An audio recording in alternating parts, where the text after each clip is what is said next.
America और Iran के बीच तनाव अब शब्दों की सीमा से आगे बढ़ चुका है और सीधे टकराव की चेतावनी तक पहुंच चुका है।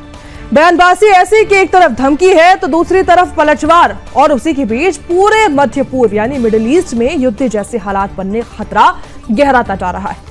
अमेरिकी राष्ट्रपति डोनाल्ड ट्रंप ने social media platform truth social पर तीखे शब्दों में ईरान को चेतावनी दी। देखिए, आपको पोस्ट दिखा रहे हैं। उन्होंने लिखा है कि मंगलवार को ईरान में पावर प्लांट दिवस और ब्रिज दिवस दोनों एक साथ मनाए जाएंगे। ऐसा पहले कभी नहीं हुआ है। उन्होंने आगे कहा है कि हॉर्मुज़ खोल दो, तुम पागलों, वरना नरक में जाओगे, बस देखते रहो। हालांकि कुछ समय बाद ही ट्रंप ने अपने अगले संदेश में ईरान या किसी अन्य का जिक्र करे बिना ही मंगलवार रात 8 बजे लिखा है, जिससे उनके बयानों को लेकर और भी रहस्य और तनाव का माहौल बन चुका है। इसी बयानबाजी के बीच ईरान ने भी कड़ा जवाब दिया है। ईरान ने ट्रंप की टिप्पणियों को अपमानजनक बताया और उन्हें चेतावनी दी है कि उनके कदम उनके अपने देश को संकट में डाल रहे हैं और पूरे मध्य पूर्व में खतरा जो है वो बढ़ता जा रहा है।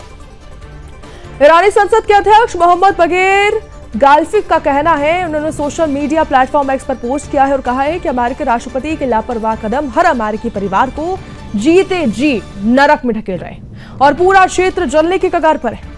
उन्होंने यह भी आरोप लगाया है कि ट्रंप नेतन्याहू के आदेशों का पालन नहीं कर रहे हैं, आदेशों के पालन नहीं किए जा रहे हैं और चेतावनी भी दी है कि युद्ध अपराधों से कुछ हासिल नहीं होगा।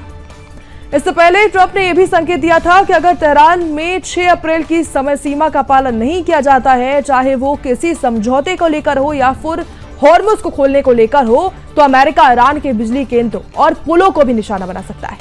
देखिए, इन बयानों के जवाब में थाईलैंड स्थित ईरानी दूतावास ने भी तीखी प्रतिक्रिया दी। उन्होंने एक्स पर लिखा है कि जिस तरह से अमेरिकी राष्ट्रपति किशोरों की तरह गालियां देते हैं, उससे लगता है कि अमेरिका उम्मीद से पहले जो पाषाण है, युग है, उसमें पहुंच चुका है। वहीं ईरान के विदेश मंत्रालय के प्रवक्ता ने ट्रंप की धमकियों को लेकर ही कहा है कि युद्ध अपराधों के लिए उकसाने वाला है और साथ ही मानवता के खिलाफ अपराध जैसी मानसिकता को दिखाता है। कुल मिलाकर बयानबाजी का यह सिलसिला अब तक केवल राजनीतिक टकराव अब नहीं रहा है, बल्कि ऐसे संकेत देने लगा है कि अगर तनाव कम नहीं होता है तो क्षेत्रीय स्थिरता पर सीधे तौर पर असर पड़ेगा और गंभीर असर पड़ेगा।